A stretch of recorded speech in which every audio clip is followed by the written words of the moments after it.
So today is 3 February, and we are reviewing the tasks required to complete your solution for Module 1, our essentials for systems security.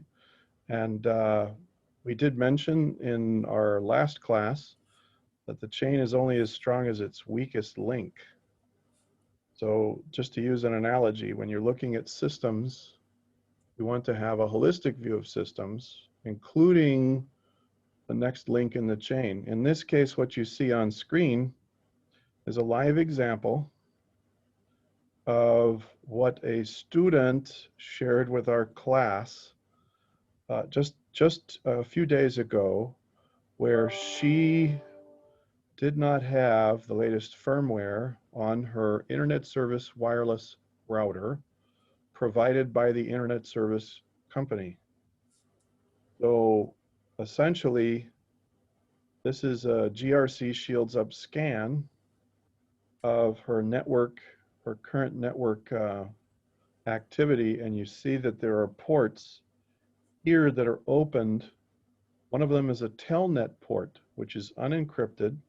Telnet is no longer recommended as a remote access method, but there's a web port, port 80 HTTP and 443 open or unshielded by the wireless access router, so that the service personnel from the service provider support team or the local customer could log in on the wireless router website and then log in and make changes to the router. The reason this is significant is because this same exposure was the source of vulnerability that allowed the Mirai botnet to infect and then create a massive distributed denial of service attack. So as you perform the steps to complete your own default security review for your personal technology, one of the things I want you to understand is this plurality or collective sense. You can't just look at your own client, your own laptop, your own PC. You have to look at anything that's connected in the area. The chain is only as strong as its weakest link. Your first step or first task in the solution is to, and I'll provide additional credit if you do your wireless access router, but you can choose to use other firmware for other connected devices in your home. So you need to find a smart device, preferably your wireless access controller, right?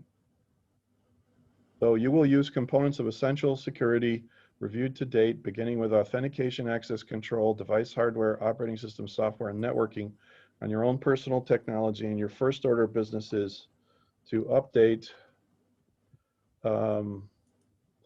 firmware of a connected smart device,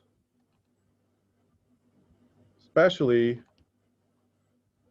your wireless access point or router. Does everybody know what I mean by WAP, wireless access point?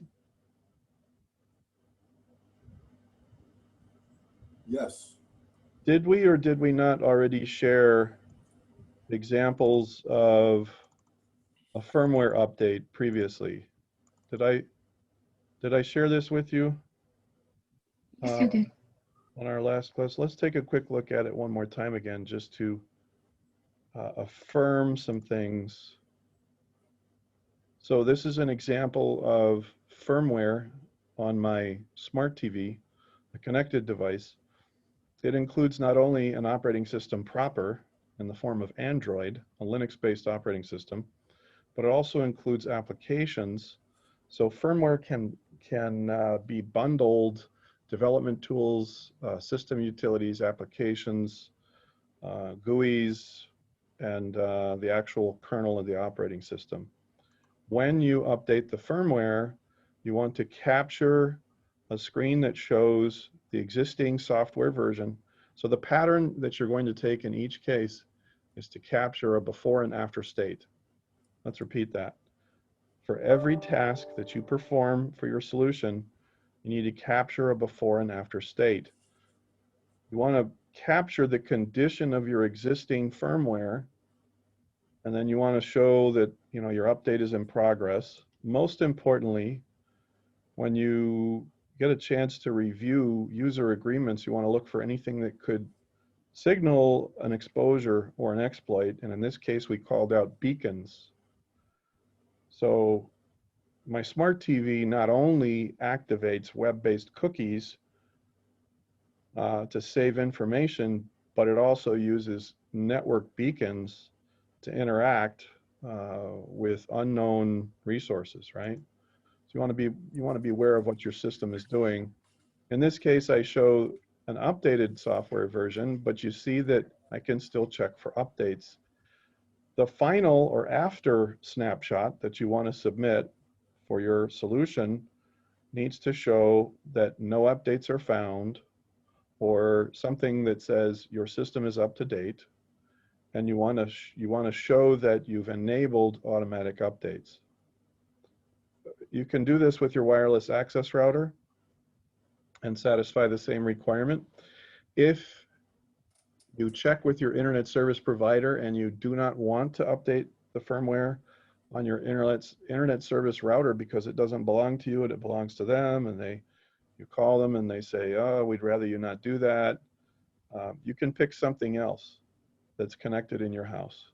But I will post additional credit if you can show me the screen on your wireless access router that shows the firmware on that wireless access router is up to date, because the this condition is happening in thousands of households and businesses across our territory. This is no small matter.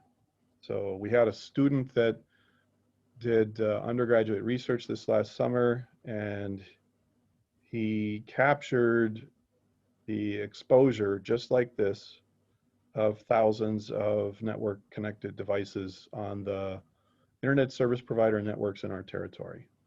So we just want people to be aware that the chain is only as strong as its weakest link. One of your greatest vulnerabilities is across web and email. It's connected, it's network based.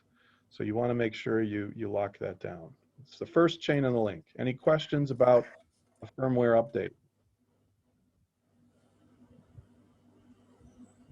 Any questions?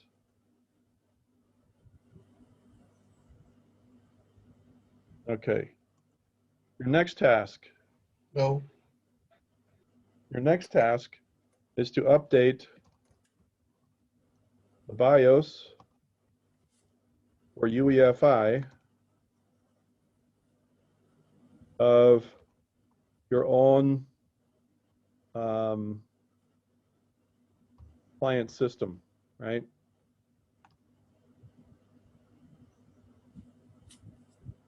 Is there anyone who does not have a laptop or a PC in our course? Anyone?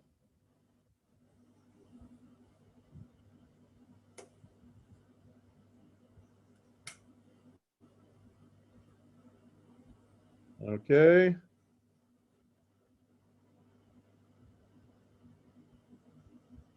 Hold up.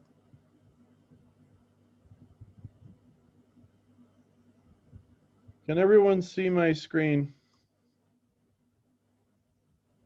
Yes. So when I look up how to access Yes. when I look up how to access my BIOS for a Lenovo T440S laptop, it says to press the F1 key when the Lenovo logo is shown. Now, I will tell you that sometimes this gets really tricky. You can look this up, and then you see Lenovo and you press F1 and it really doesn't work. And one of the things that's very helpful is to press other keys like F12 that allow you real-time boot options. And sometimes you'll see a screen that looks just like this, which has to do with when you press the F12 key instead of the F1 key. I could never get my laptop. I want you to know that this is kind of tricky, and I don't want you to despair if you try the recommended procedure and it just doesn't happen right away.